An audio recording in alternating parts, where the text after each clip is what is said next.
Finished our last practice this morning prior to school starting, which was a good workout for us. Getting one more practice in before the guys have school, and most of our game plan is in. We still have a few more practices and a few more details to iron out, but feel really good about where we're at as a team right now with basically 3 more practices left. We've had a really good fall camp. Some of the younger guys that we all had questions about leading into fall camp have really progressed well. I mean, obviously we'll find out next Saturday how far they've progressed, but I'm excited about some of those young linemen and their progress that they've made. Carson Wentz just keeps getting better and better, and we're excited about what Carson's going to be able to do for us, and he's excited about getting a competition under his belt, that's for sure. And defensively, that's where a lot of our veteran kids are at, and those kids, I've told, they've got to shine. They've got to do a great job against a really good offense that we're going to face. So I'll open up to questions. Coach, what did Grusendowski do in practice that led you to make him the starting slot receiver? Well, he'll be in the mix. I don't know if he's going to be the starter, or if he's going to be the third guy or fourth guy. We play so many wide receivers, but Trevor and Zach and Nate Moody all missed some time during fall camp, so his number was called a lot more, and he ran extremely good routes against really good corners of ours and caught about everything in sight, and physically he showed that, and then mentally he was able to learn our playbook. Really good. I'm excited that Chase Morlock, who had a little knee surgery a week ago, practiced full go today. And Travis practiced quite a bit today, and he'd been out a little bit. And Kyle Emanuel, who we held out of our last workout on Saturday, practiced full go today. So I think everybody that started fall camp will be available on Saturday. You're probably going to see a lot of nickel, or play a lot of nickel, just because of their scheme a little bit, Coach. Does that mean Colvin or Dempsey's going to be your kind of your 5th DB in those situations? Probably Dempsey right now. He would go in there, and Zach will play some. Demps has done some really good things and has gotten a lot better. But no, we'll probably play both of them, but Demps would be the first one in. Coach, with Mark Banchino now as their offensive coordinator, how difficult is it to scheme for an offense that he's still getting the hang of and for you guys to try to prepare for? Well, it's difficult because we don't know exactly what we're going to see. You know, maybe you go back in years to what he's done at Kansas, to even a little bit of last year, what he did at Youngstown.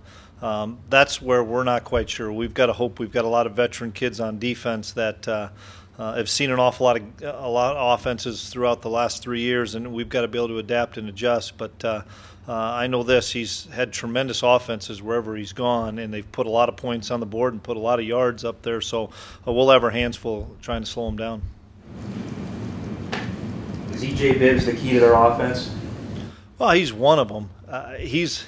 We don't have anybody match up with him. You know, that's the interesting thing. He's such a big physical tight end that flexes out and plays wide receiver with great hands and great speed, and we need to know where he's at all the time. Tyler Rice starting with in terms of punt returns, was that kind of his job to lose, or did you try a bunch of different guys back there and he was the best? He'll get an opportunity. I think Christian will probably be the first guy that we send back there, but Tyler's done some really good things. We're trying to maybe alleviate some of the things that are on Christian's plate, but I think Christian will probably go back there first. So you still tinkering him with offense? Does it? A little bit here and there. A little bit here and there. Coach, not the underdog anymore, playing against a Big 12 team. Can you compare this to last year? Well, last year, as I started, when we talked in fall camp, everybody knew who the 22 starters are going into the Kansas State game. Well, this year is quite a bit different. We now know who the starters are. The big difference for this year is some of those kids have never played in this type of an atmosphere, in this type of a game. So I think as coaches, we're looking to see how they respond, where last year we knew how they were going to respond. We knew who the guys were that were going to play. So it's a whole different football team this year for sure. What does their quarterback do that could pose problems to your defense? Dual threat. He can run the football extremely well. He throws the ball well. He's had a lot of starts under his belt. You know, we have a probably more film on him than we did on the other two. And I know when they named Richardson the quarterback, it probably gave us a little bit more time to just, kind of go through all the plays and stuff that he had done. But he's a very, very capable quarterback that can run it and throw it. Coach, your defensive schemes have had success against mobile quarterbacks in the last few years. I know you have some players with experience. How do you coach those guys up who haven't had to go up against QBs with rules?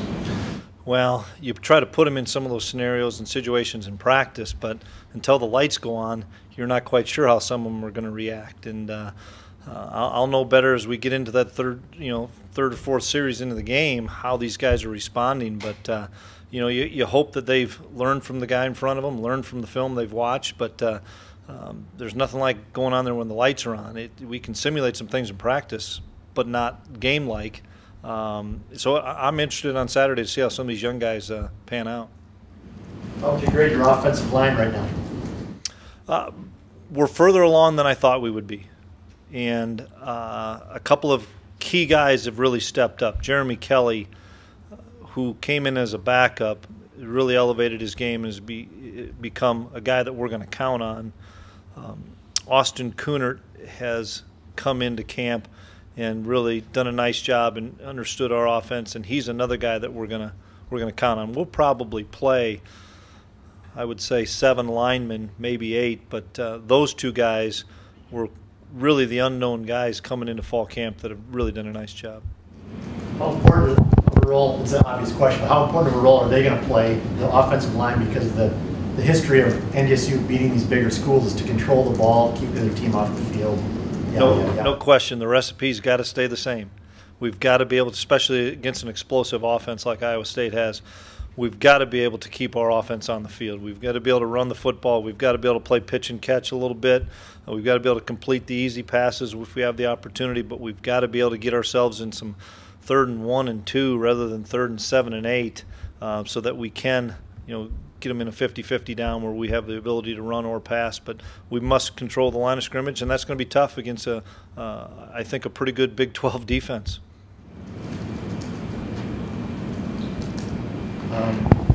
Kid from Fergus Falls, Schuler's first career start. Your thoughts on his career? Well, he's done a really nice job for us this spring and this fall, and I think Shu realized that this is his last shot and his last time, and I've been really pleased with Adam as he came into camp in tremendous shape. Was really committed to wanting to be a big part of our offense, and he hasn't been in the past years. And I'm excited because I think Shu's going to play an awful lot of downs for us now. He's a guy that's learning to play some center. He's playing some guard, so we got to be really versatile with some of our offensive linemen, and we're looking for big things from Shu. You talk about your players when the lights go on. How about you yourself? Is there any way to put yourself in that situation? Probably not. We can simulate the scrimmages and games and stuff, but you hope that coaching for 20-some years has put you in position to maybe make some of the right decisions. But it'll be new for me. I told Prakash that this morning. This is all going to be a new experience for me as well. But I'm excited about it. Did your defensive line advance the way you wanted through camp, where you're able to rotate guys like NDSU has done, like you did it defensively in the past? Yeah, probably not as much, Dom. That's the big thing. It's probably not as much. We had 5 D tackles that we were able to readily use last year, and we had 4 defensive ends that all had playing experience. We probably have a little bit more depth at defensive end, but only 3 of them have played. But we're really excited about what Alex Hahn as the 4th guy can do. A defensive tackle, Grant Morgan's the 3rd guy. He'll rotate in there. Austin Farnloff's the 4th guy. He'll rotate in there. But I'm mentioning guys' names that haven't played in many of those games and had many of those snaps. So that's why, these first 4 weeks are really crucial for us to get those guys a lot of snaps before we get into Valley play. Because of that uncertainty on the interior, there's a rush defense, not in a wait-and-see mode right now. Well, we'll find out. I don't know. That's a good question. We get to go against our offense all the time, which is smash mouth power, pound it at you. So we're ready for that kind of attack. I don't think that'll be Iowa State's attack. So I think time will tell. But we've been putting them in a lot of those situations in practice that we have to be able to stop. If they can run the football, it's going to be a long day for us. And so we've got to do a great job at least trying to slow down the run. The coverage units, Chris, have been really big the last couple of years in special teams. Are there some new additions there that we're going to see Saturday that maybe we haven't seen yet that you're looking for? Well, I'm looking for a kid like Chris Board, who's backing up Colton Hegel, and he needs to be a really good special teams player for us. Nick DeLuca, who had a really good special teams year last year, I think is that much better, that much more experienced. MJ Stump is that much better, that much more experienced. Matt Plank is another guy. Bo Lekas is another guy. Some of those linebacker positions, Alex Hahn is a defensive end. A lot of those guys are going to get a lot of snaps on special teams, and there's no question we've put a lot of emphasis on it. And a lot of those guys, some played last year, some didn't, but we're counting on those guys big time because we've got to be able to win the special teams battle. Why do you think NDSU's done so well in these FBS games, Chris? Well, I think part of it is the culture here. Just how we prepare the kids and how hard we work in the off season with Coach Kramer's program, how hard we work in the summer, getting those kids in great shape to play because they're always early games. They're always in the first 2 or 3 weeks. So I think conditioning is a big factor. I think experience is a big factor, and you just go on down the line. This year's group of seniors were sophomores or freshmen, I guess, when we beat Minnesota, and sophomores when they beat Colorado State. They kind of learned how to do it, so to speak, and kind of maybe even instilled some of that into those younger guys. But I think our brand of play helps us because if you can run the football and play good defense, you have a chance. And that's you can look at the last few games that I've been a part of, whether it's Minnesota, Colorado State, or Kansas State. Our ability to run the football has kept us in those games because every one of those games was in doubt, and trying not to give up a big play. And if we can do that, I think we'll have an opportunity as it goes into the second half. Is your backup quarterback, is it McGinnis as your backup, or is it kind of either or for him and Cole Davis? Right now it's either or, and we talked about that yesterday as a staff, and we're going to work both of them this week and kind of split their snaps. So maybe by Thursday I'd have a better idea, but if Carson's helmet comes off on play 4, we'll determine that after Tuesday, Wednesday, Thursday. Speaking of Carson, he told me he was thinking about Iowa State right after the Towson game. Have you worried about or have the coolest jest to say to not be too excited for this game on Saturday?